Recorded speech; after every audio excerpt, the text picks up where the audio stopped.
let's look at Shopify going forward here.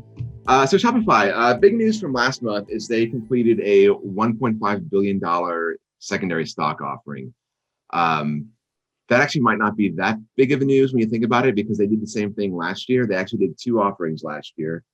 Q3, they did between, I think, the two of their offerings, they raised about $3.5 billion in shares and new notes they issued. So that's $5 billion in debt and equity they've issued over the past 12 months. You ask yourself why are they doing that? They're not in a bad financial position. $3 billion in revenue, which is an 80% increase over 2019. $1.5 billion in gross profit from 2020. Operating cash flow positive in 2020, which is up from a loss. Operating income was 90 million versus a loss in 2019.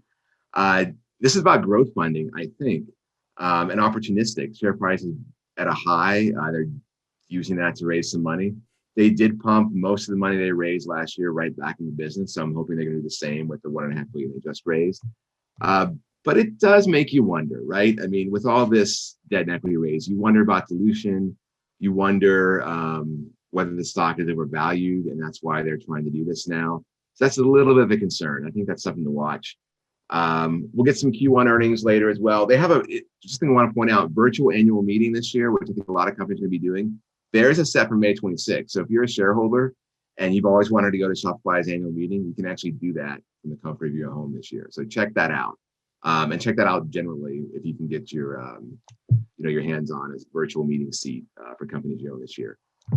Watch this debt issuance going forward the next year. This may not be their last in calendar year 2021. So keep an eye on that and watch what they spend their money on. If they use it to grow the business, great. If you start seeing not as great of results from all this spending, then maybe start to be concerned a little bit.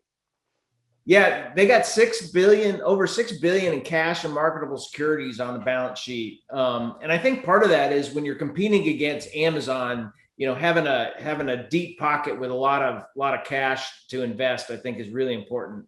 In the last earnings call, CFO Amy Shapiro, who is a rock star, by the way, absolute rock star. She's only the second CFO of the company, and I'm just super impressed.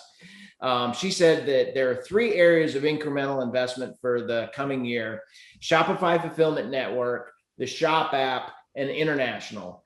The Shop app, if you haven't heard about it, is a consumer-facing app that helps reduce the friction for shoppers to Shopify's merchants. The Fulfillment Network is actually really just getting started. They've just come out of the product market fit phase and moving into the ramping up phase. And international, believe it or not, is still only 26% of the revenue outside of US and Canada. I think there's huge opportunities for all three of these areas, and I'm really excited that Shopify is setting aside money for it.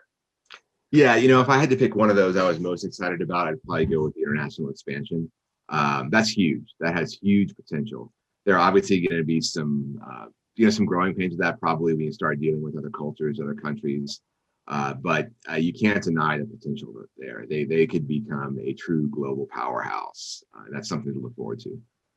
Yeah, and they release, what's cool is they release the number of languages that their admin services are available in, and right now it's only 20.